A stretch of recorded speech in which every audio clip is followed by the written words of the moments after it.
وہ ہنسنے لگ گئی. حضور کریم علیہ الصلوۃ والسلام نے ایک جگہ پہ فرمایا کہ فاطمہ میرے جگر کا ٹکڑا ہے, فاطمہ میرے جگر کا ٹکڑا ہے. تو علامہ نبھانی, تقی الدین سبکی, جلال الدین سیوطی, بدر الدین زرکشی, تقی الدین مقریزی, یہ سارے اکابر علماء فرماتے ہیں کہ ہمارے نزدیک حضرت فاطمہ تمام جہاں کی عورتوں سے افضل ہے, اور ہمارا فتویٰ یہ ہے کہ حضرت فاطمہ سیدنا عیسیٰ علیہ الصلوۃ والسلام کی والدہ حضرت سیدہ مریم رضی اللہ تعالی عنہا سے بھی زیادہ افضل ہے, کیونکہ حضور کریم علیہ الصلوۃ والسلام نے فاطمہ کو جو ہے وہ اپنی جگر کا ٹکڑا قرار دیا ہے. حضور نے ایک جگہ پہ فرمایا جس نے فاطمہ کو غضبناک کیا اس نے مجھ کو غضبناک کیا. ایک جگہ پہ فرمایا ناراض کرتی ہے مجھ کو وہ چیز کہ جو فاطمہ کو ناراض کرتی ہے, اذیت دیتی ہے مجھے وہ چیز کہ جو حضرت فاطمہ کو جو ہے وہ اذیت دیتی ہے. ایک جگہ حضور نے فرمایا, حضرت ابو ایوب انصاری رضی اللہ تعالیٰ عنہ اس حدیث شریف کے راوی ہیں, اور یہ میں نے گزشتہ نشستوں میں عرض بھی کی ہے کہ میدان محشر میں جس وقت ہم سب کو اپنی فکر ہوگی, نفسی نفسی کا عالم ہوگا, تو اس وقت کوئی آواز دینے والا آواز دے گا, او اہل محشر اپنی نظروں کو نیچے کر لو, مصطفیٰ کی شہزادی فاطمہ پل صراط سے گزرنے والی ہے. تو سب کے سب اپنی نظروں کو جو ہے وہ نیچے کر لیں گے. آپ 70,000 کنیزوں کے ساتھ کہ جن کی آنکھیں موٹی ہوں گی, بجلی گوننے کی طریقے سے, جس طرح بجلی گزرتی ہے تاروں میں سے, بالکل اس سے بھی زیادہ کہیں تیزی کے ساتھ حضرت فاطمہ رضی اللہ تعالیٰ عنہ جو ہے وہ پل صراط سے گزر جائیں. اب حضرت ابو بکر صدیق رضی اللہ تعالیٰ عنہ نے ایک دن حضور کی خدمت میں حضرت فاطمہ کے لیے نکاح کا پیغام بھیجا. حضور کریم علیہ السلام نے منع فرمایا. پھر حضرت فاروق اعظم نے نکاح کا پیغام بھیجا, حضور کریم علیہ السلام نے منع فرمایا. پھر جب حضرت علی کرم اللہ وجہ الکریم نے نکاح کا پیغام بھیجا تو سرکار کریم علیہ الصلوۃ والسلام نے اسے قبول فرمایا اور اپنی شہزادی کا نکاح حضرت علی سے کر دیا. تو کسی نے غالباً اس وقت پوچھا تھا یا رسول اللہ صلی اللہ علیہ وسلم اس کی کیا وجہ ہے؟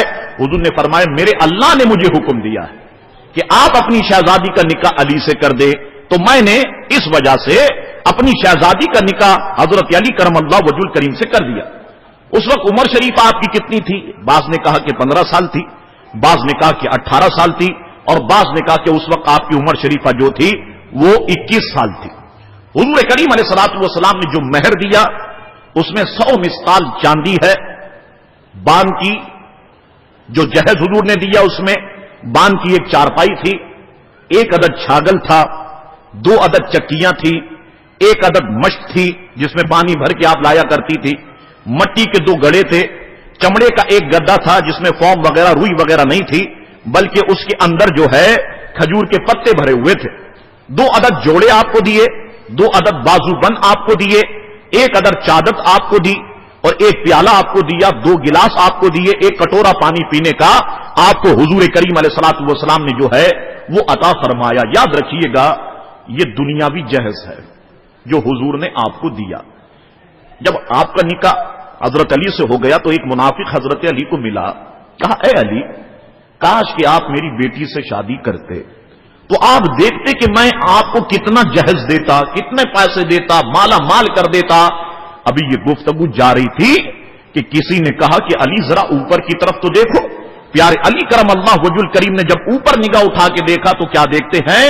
آسمانوں پر اونٹوں کی قطاریں لگی ہوئی, آسمانوں پر اونٹوں کی قطاریں لگی ہوئی ہیں اور ان پر جنتی سامان لگا ہوا ہے, ان پر جنتی سامان ہے. اور کوئی کہنے والا کہہ رہا ہے علی یہ جہیز ہے جو تمہارے لیے میدان محشر میں عطا کیا جائے گا, جو تمہیں جو ہے جنت میں عطا کیا جائے گا. یہ شان ہے حضور کریم علیہ الصلوۃ والسلام کی پیاری شہزادی حضرت فاطمہ کی. اس کے بعد حضرت علی نے اس منافق سے فرمایا اے منافق سن, جو جہیز میں نے فاطمہ کا دیکھا ہے خدا کی قسم روئے زمین میں آج تک ایسا جہیز کسی نے بھی کسی کو نہیں دیا ہوگا کہ جو اللہ تبارک و تعالی نے ہمارے حصے میں جو ہے وہ لکھا ہوا ہے. اب حضور کی شہزادی تھی, اس کو بھی تھوڑا سمجھ لیں. یہاں پر کوئی بڑے آدمی کی جب لڑکی ہوتی ہے اور جب شادی ہو کر کے اپنے سسرال جاتی ہے وہ کام ہی نہیں کرتی. صاحب آپ کام کیوں نہیں کرتی؟ وہ کہتی ہمارے گھر میں تو نوکرانیاں اتنی تھی کہ وہ کام کاج کیا کرتے تھے, ہمارے گھر میں تو نوکر اتنے تھے کہ وہ کام کاج کیا کرتے تھے, تو ہم کیا کے لیے کام کریں؟ اگر تم نے کام کرانا ہی ہے تو نوکرانی کو رکھ لو, اس کو رکھ لو, اس کو رکھ لو. آئیے ان عورتوں کو چاہیے کہ حضرت فاطمہ کی سیرت کا مطالعہ کریں. حضرت فاطمہ رضی اللہ تعالی عنہا شہنشاہ کونین، انبیاء و مرسلین کے سردار، شہنشاہ بادشاہ حضور کریم علیہ الصلوۃ والسلام کی شہزادی ہیں، مگر جھاڑو خود دیتی، کھانا خود پکاتی، کپڑے خود دھوتی، چکی خود چلاتی اور مشک میں پانی بھر بھر کے خود لایا کرتی تھی. یہی وجہ تھی کہ آپ کے مبارک ہاتھوں پر گٹھے پڑ چکے تھے اور آپ کے بطن مبارک پر بھی جو ہے وہ چھالے پڑ چکے تھے مشک اٹھانے کی وجہ سے. یہ شان ہے حضرت فاطمہ رضی اللہ تعالیٰ عنہ کی. اور بے شمار واقعات جو اس وقت میرے سامنے ہیں، ہم اس کی طرف نہیں جاتے ہیں، مگر یہاں پر اتنا بتا دیتا ہوں کہ حضور کریم علیہ الصلوۃ والسلام کے ظاہری طور پر پردہ فرمانے کے بعد حضرت فاطمہ الزہرا رضی اللہ تعالیٰ صرف 6 مہینے کے بعد اس دنیا سے انتقال کر جاتی ہے. آپ کی عمر صرف 28 سال تھی. حضرت ابوبکر صدیق رضی اللہ تعالیٰ کی اہلیہ نے آپ کو غسل دیا اور حضرت فاطمہ رضی اللہ تعالیٰ عنہ کی مزار شریف جو ہے وہ جنت البقیع میں واقع ہے. میری دعا ہے اللہ تبارک و تعالیٰ سے کہ اللہ تبارک و تعالیٰ حضرت فاطمہ کی مزار شریفہ پر رحمت و رضوان کی بارش فرمائے. اب آئیے حضرت فاطمہ رضی اللہ تعالی عنہ کے شہزادے جو سب سے پہلی اولاد حضرت فاطمہ رضی اللہ تعالی عنہ کی ہے وہ امام عالی مقام امام حسن رضی اللہ تعالی عنہ ہیں. اب ہم اصول برکت کے لیے ان پر گفتگو کر لیتے ہیں. 15 رمضان المبارک 3 ہجری میں پیدا ہوئے. حضور کریم علیہ السلام تشریف لائے. فرمایا علی اپنے اس بچے کا نام رکھو. عرض کی یا رسول اللہ صلی اللہ علیہ وسلم نام تو آپ ہی رکھیں گے. حضور نے فرمایا پھر میں اپنے اس شہزادے کا نام حضرت ہارون علیہ السلام کے بڑے شہزادے جن کا نام شبر تھا میں اپنے بچے کا نام وہ نام رکھوں گا. شبر سریانی زبان کا لفظ ہے اور عربی زبان میں اس کے معنی ہوتے ہیں حسن. تو رسول کریم علیہ الصلوۃ والسلام نے جو ہے اپنے شہزادے کا نام حسن رکھا. حضرت جبریل امی نازل ہوئے. عرض کی اللہ تبارک و تعالی آپ کو اس بچے کی مبارکباد پیش کرتا ہے اور اللہ تبارک و تعالی جو ہے آپ کو اس بچے کی خوشخبری سناتا ہے. تو حضور کریم علیہ الصلوۃ والسلام نے اپنے شہزادے کا نام جو ہے وہ حسن رکھا. آپ کی کنیت ابو محمد تھی. پیدائش کے 7ویں دن آپ کا عقیقہ کیا گیا.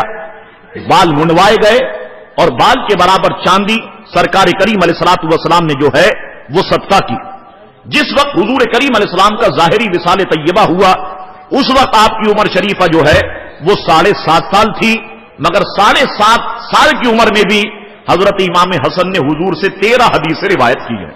13 حدیثیں جو ہے سرکار کریم علیہ الصلوۃ والسلام سے روایت کی ہے. 7.5 سال کی عمر ہی کیا ہوتی ہے اور حضور کے فرمودات کو حضور کے ارشادات کو ذہن میں رکھنا اور اسے بیان کر دینا تو یہ آپ کے کمال حافظے کی طرف جو ہے وہ دلالت کرتی ہے. بہت خوبصورت تھے، بہت حسین تھے. اور حضرت علی فرماتے ہیں کہ میرا بیٹا حسن سر کے بالوں سے لے کر ناف تک حضور کے مشابہ، میرا بیٹا حسین ناف سے لے کر پیروں تک تلووں تک میرے حضور کے مشابہ.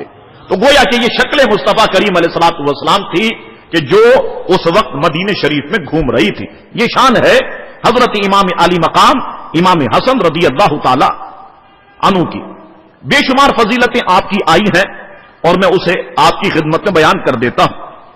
حضرت ایک صحابی رسول ہیں حضرت ابو بکر رضی اللہ تعالیٰ عنہ، یا بعض نے کہا کہ ان کا نام ابو بکرا ہے. ابو بکرا ان کا نام جو ہے، ابو بکرا غالباً ان کا نام ہے.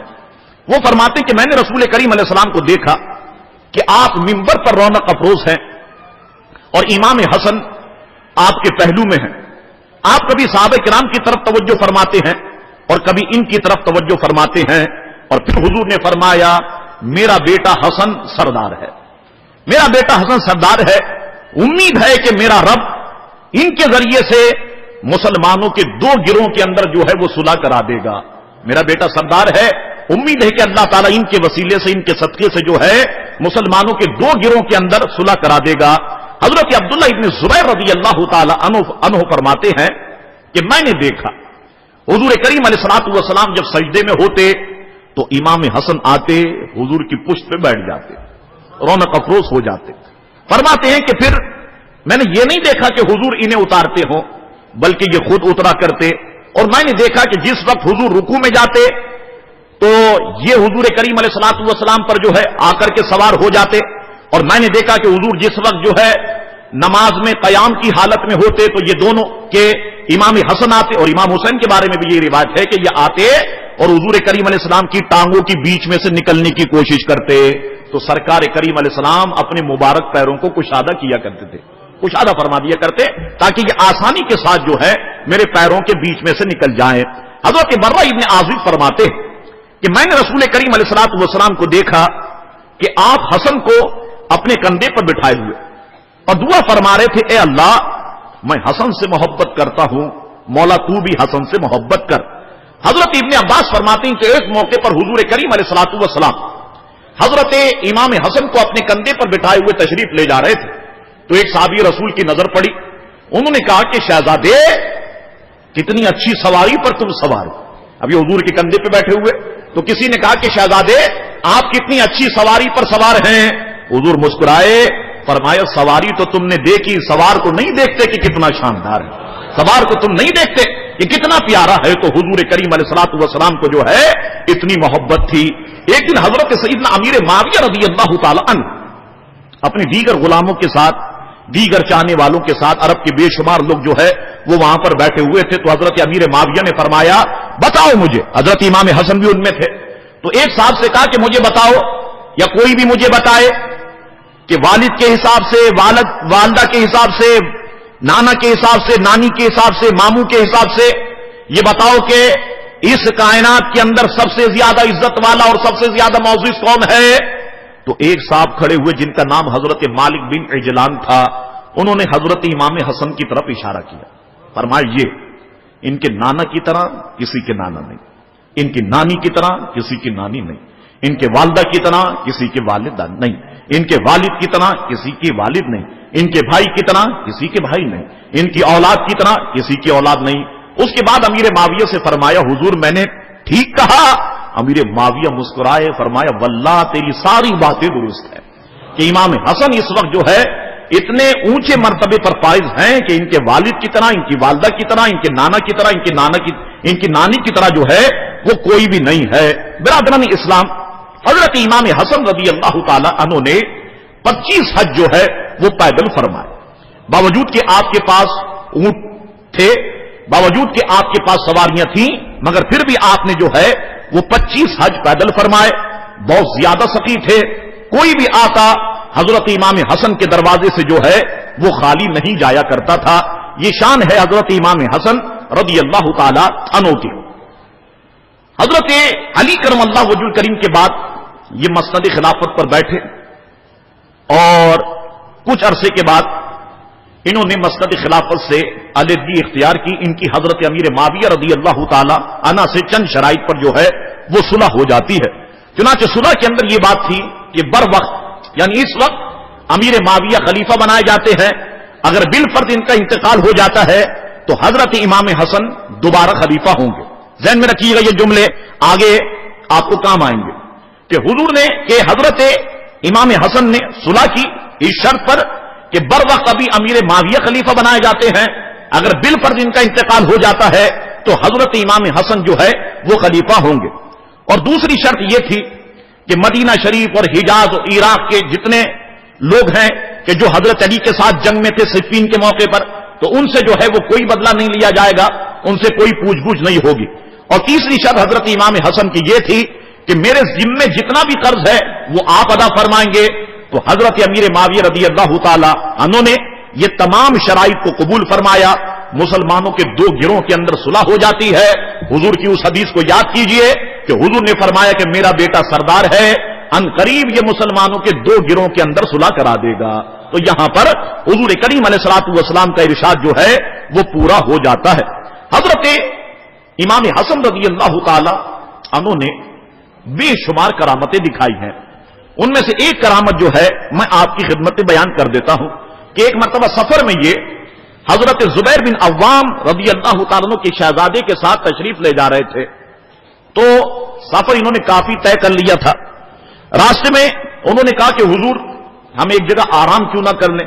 چنانچہ حضرت امام حسن نے فرمایا ٹھیک ہے۔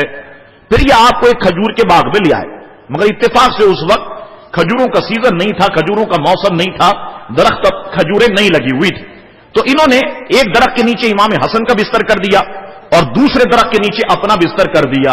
اب یہ دونوں جو ہے لیٹے ہوئے ہیں، تو اتنے میں زبیر بن عوام کے شہزادے نے عرض کی حضور کتنا ہی اچھا ہوتا کہ درختوں پہ کھجوریں ہوتی. امام حسن مسکرائے، فرمایا کیا کھجوریں کھانی ہے؟ جی حضور میں نے کھجوریں کھانی ہے. امام حسن نے فرمایا کون سی مشکل بات ہے؟ آپ نے پڑھ کے جیسے ہی پھونکا سارے درختوں پہ کھجوریں لگ چکی تھی، سارے درختوں پہ کھجوریں لگ چکی تھیں، اور وہ پکی ہوئی کھجوریں تھیں، کچی کھجوریں نہیں تھیں، وہ پکی ہوئی کھجوریں تھیں. اللہ اکبر. حضرت زبیر بن عوام کے شہزادے نے وہ کھجوریں کھائی. اس کے بعد جو باغ کا چوکیدار تھا اب وہ حیران ہو گئے کہ پہلے تو درخت میں کچھ بھی نہیں، اب اچانک جو ہے یہ کھجوریں لگ گئی ہیں. وہ بہت حیران ہو گیا، وہ کہنے لگا یہ تو جادو ہے. امام حسن مسکرائے، فرمایا جادو نہیں ہے، میرے نانا جب معجزات دکھا سکتے ہیں تو نواسا کرامت کیوں نہیں دکھا سکتا؟ میرے نانا جب انگلیوں سے پانی کے چشمے جاری کر سکتے ہیں، میرے نانا جب لعاب کو ڈال دیں تو کھارے پانی کو میٹھا کر سکتے ہیں، میرے نانا جب اشارہ فرمائے تو درخت کو بلا سکتے ہیں، میرے نانا حکم فرمائے تو کنکریوں سے اپنے نام کا کلمہ پڑھوا سکتے ہیں، تو نواسا درختوں پہ کھجوریں کیوں نہیں لگا سکتا؟ یہ شان ہے حضرت امام حسن رضی اللہ تعالی عنہ کی. آپ کی شہادت کیسے ہوئی ذرا اسے بھی آپ دیکھ لیجئے. مشہور مورخین فرماتے ہیں کہ ایک رات امام حسن نے خواب دیکھا، بیدار ہوئے، سارے گھر والوں کو جمع کیا، فرمایا رات میں نے یہ خواب دیکھا کہ میری پیشانی پر لکھا ہوا ہے قل هو اللہ احد. سارے گھر والے بہت خوش ہوئے کہ یہ تو بہت اچھا خواب ہے. حضرت سعید بن مسیب رضی اللہ تعالیٰ عنہ سے جب اس کی تعبیر پوچھی گئی تو انہوں نے فرمایا کہ اگر واقعی یہ خواب آپ نے دیکھا ہے تو یاد رکھیے اس کی خواب کی تعبیر یہ ہے کہ اب ان قریب آپ اس دنیا سے رخصت ہو جائیں گے. اب یہ خواب میں آپ کو اشارہ کر دیا گیا کہ آپ کا جو ہے وہ وصال ہونے والا ہے. چنانچہ خواب دیکھنے کے بعد آپ صرف چند روز جو ہے وہ باقاعدہ حیات رہے، اس کے بعد آپ کو زہر دے کر کے شہید کر دیا گیا. اب یاد رکھیے گا 5 مرتبہ یا 7 مرتبہ حضرت امام حسن کو زہر دیا گیا، اور اس کی تفصیل مورخین فرماتے ہیں کہ یہ ہے کہ پہلے آپ کو شہد میں ملا کے زہر دیا گیا. جس وقت آپ نے شہد کھایا اب یہ جسم کا اندر کا حصہ جو ہے وہ کٹنے لگ گیا، بڑے تڑپنے لگ گئے، بڑے پریشان ہوئے. سیدھا حضور کریم علیہ السلام کے روضے پر آ گئے. یا رسول اللہ صلی اللہ علیہ وسلم، اے میرے نانا جان کسی نے زہر دے دیا، بڑی تکلیف ہو رہی ہے. حضور ایسا لگتا ہے کہ جگر جو ہے وہ کٹ رہا ہے. حضور کی بارگاہ میں دعا کی، حضور کی بارگاہ میں عرض کی. سرکار کریم علیہ الصلوۃ والسلام نے ایسا کرم فرمایا. جب یہ حضور کی بارگاہ میں عرض کرتے ہیں تو سرکار نے ایسا کرم فرمایا کہ امام حسن تھوڑی ہی دیر میں مکمل صحتیاب ہو گئے. امام حسن جو ہے وہ تھوڑی ہی دیر میں مکمل صحتیاب ہو گئے. یہاں پر آتے ہیں حضور کو وسیلہ بنا کے دعا کرتے ہیں، اللہ تعالیٰ کرم فرما دیتا ہے اور امام حسن جو ہے وہ صحتیاب ہو جاتے. دوسری مرتبہ کھجور میں ملا کر کے زہر دیا گیا، اور یہ زہر بھی بہت شدید تھا. اس میں بھی آپ تڑپنے لگے، روضہ رسول پر آئے اور حضور کے وسیلے سے دعا کی. اللہ تبارک و تعالیٰ نے ان کو شفا دے دی. دوسری بار بھی جو ہے وہ شفا ہو جاتے ہیں، شفا یاب ہو جاتے. اس کے بعد کسی نے ہیرے کی کنی، جس برتن میں آپ پانی پیا کرتے تھے اس میں پیس کر کے ڈال دی یا گلاس میں پیس کر کے ڈال دی اور آپ کو اس کا پانی پلا دیا گیا. بس اب حضرت امام حسن رضی اللہ تعالیٰ کے جسم ناز میں جو ہے وہ عجیب و غریب کیفیت طاری ہوتی ہے، اور ایسا معلوم ہوتا ہے کہ حلق سے ناف تک کا یہ حصہ پھٹ چکا ہے اور دل جو ہے وہ ٹکڑے ٹکڑے ہو چکا ہے. آپ بہت بے قرار تھے اور بہت عجیب و غریب کیفیت آپ کی تھی. اتنے میں حضرت امام حسین تشریف لائے اور فرمایا کہ میرے بھائی بتائیے کہ آپ کو زہر کس نے دیا؟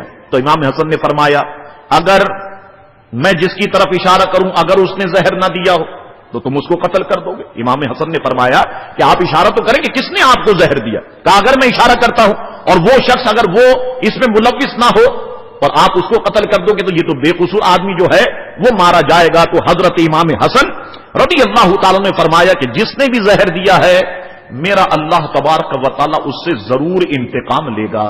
تو حضرت امام حسن رضی اللہ تعالیٰ عنہ جو ہے وہ زہر آپ کو دیا جاتا ہے. 45 سال صرف آپ کی عمر شریفہ تھی. مدینہ طیبہ میں 5 ربیع الاول شریف میں 49 ہجری میں جو ہے آپ نے وفات پائی اور حضرت فاطمہ الزہرا رضی اللہ تعالی عنہ کے پہلو میں جو ہے وہ آپ کو لٹا دیا جاتا ہے. آج بھی آرام فرما ہے.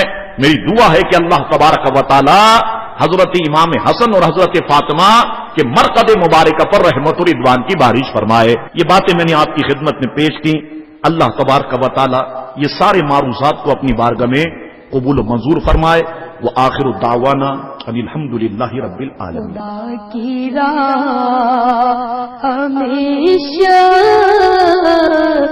دین سر کٹا کے چلے، خدا کی راہ ہمیشہ